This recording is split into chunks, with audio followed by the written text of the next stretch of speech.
Good evening from New York. I'm Chris Hayes. The government's lies are getting even more brazen about who Renee Good, the 37-year-old mother of three, was and how she died.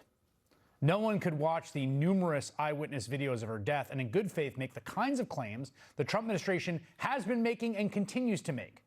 That she was committing domestic terrorism, that she ran over the agent who's now recovering in the hospital, threatening his life, with a maroon Honda Pilot that had stuffed animals flowing out of the glove compartment box. Those claims never rang true. That much was immediately obvious, and it became even more obvious today with the leak of a new video from the confrontation with ICE that led to the shooting death of Good. What we got today was a cell phone recording captured by the man who killed her. It's the first look we have gotten of Renee Good alive and then dead. It was first obtained this afternoon by a conservative website. Hours later, MS Now got its own copy from the Department of Homeland Security, a copy that is roughly 10 seconds shorter than the leaked version and omitted a few key details. So I want to play the longer version for you now, and as we have been the last few days, caution you that it is incredibly disturbing.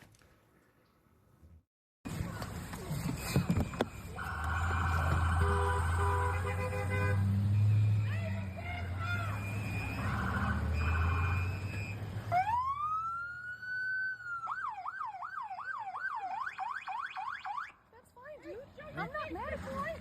Show your face. I'm not mad at you. That's okay. We don't change our plates every morning, just so you know. It'll be the same plate when you come talk to us later. That's fine. U.S. citizen, former fucking veteran. You want to come at us? You want to come at us?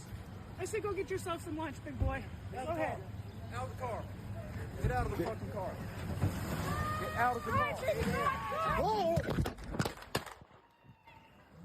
Fucking bitch. That is how Renee Good lost her life. That is what the government claims was domestic terrorism. So what did you see? Again, I'll let you decide. Here's what I saw. The masked, armed ICE agent who has been identified as Jonathan Ross exits his car. The first thing he sees is Renee Good's dog in the backseat of her Honda. How many domestic terrorists have you seen taking their dogs for a drive out on their operations? It's worth noting that this portion of the video is missing from the version released to us by DHS. You might ask yourself why. Perhaps they don't want people seeing Good's dog in the car. Then we see Ross circle the vehicle while recording, holding his phone to do so. He walks in front of the car, makes eye contact with Renee Good behind the driver's wheel. This is where she speaks to the man who will end her life, saying, "I'm not mad at you." Ross then circles to the back of the car. He records Good's license plate, and here you can see the rear window stickers for national parks and kennel clubs on her Honda Pilot. He is verbally taunted by a woman who is believed to be Renee Good's wife. After that exchange, she goes to get in the passenger side of the car. Then agents yell at Renee Good to get out of the car. And at this point, Ross again walks in front of the vehicle recording Renee Good. He still has his phone out. The phone is out even as he pulls a gun. The last thing she does is move the wheel to the right before she starts to pull forward. You can see Ross lowering the phone as he fires 3 shots. After Renee Good is shot, after her car rolls towards an electric pole and Ross walks alone toward the car, you can hear a voice on the video uttering the words, "fucking bitch." We cannot confirm with certainty it is Ross's voice calling the dead woman a fucking bitch.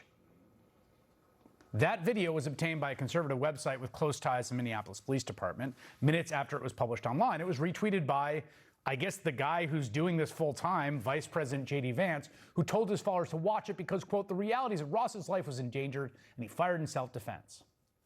So they seem to believe this video makes their case for them. Vance is using it to suggest Renee Good was not, quote, an innocent woman.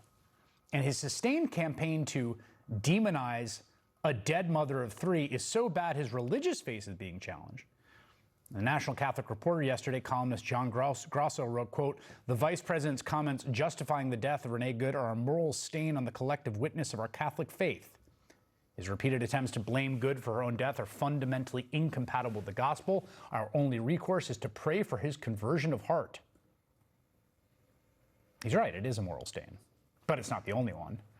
Despite already giving their theory of the case, the Trump administration is still refusing to share evidence with state or local authorities. In an exclusive interview with MS Now's Josh Einiger, The district attorney of Hennepin County, where Renee Good was killed, appealed to the feds to see reason. I think it's in the best interest of all of us, including the federal government, to just be really transparent. Just allow the BCA in on the investigation to at least see what kind of evidence that you have, because I think we would all want that thorough information, the investigation, before we make a decision. Now, the Trump administration, I don't think, wants that. Probably because the entire enterprise that brought Jonathan Ross and the rest of those ICE agents to Minneapolis in the first place is fundamentally based on a lie. And it's the lie that Donald Trump ran on, it's the lie that they've continued to push, that the Trump administration is clearing out the most dangerous criminal migrants in America to make those communities safer. I want you to look at this analysis because it's pretty important. According to analysis, the available data yesterday by political researcher Austin Kocher, almost all of new ICE detainees held since last September, 92% have no criminal convictions. Those masked men with the guns running roughshod are picking up random people.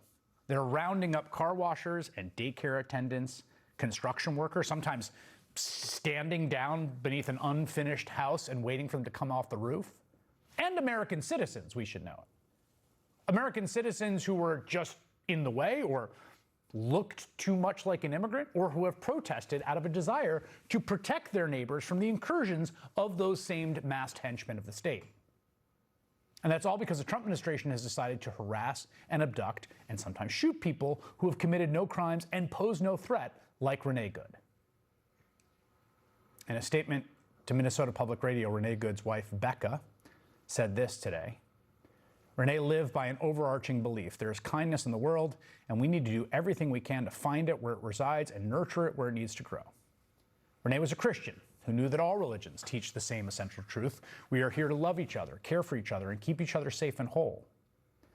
On Wednesday, January 7th, we stopped to support our neighbors. We had whistles. They had guns.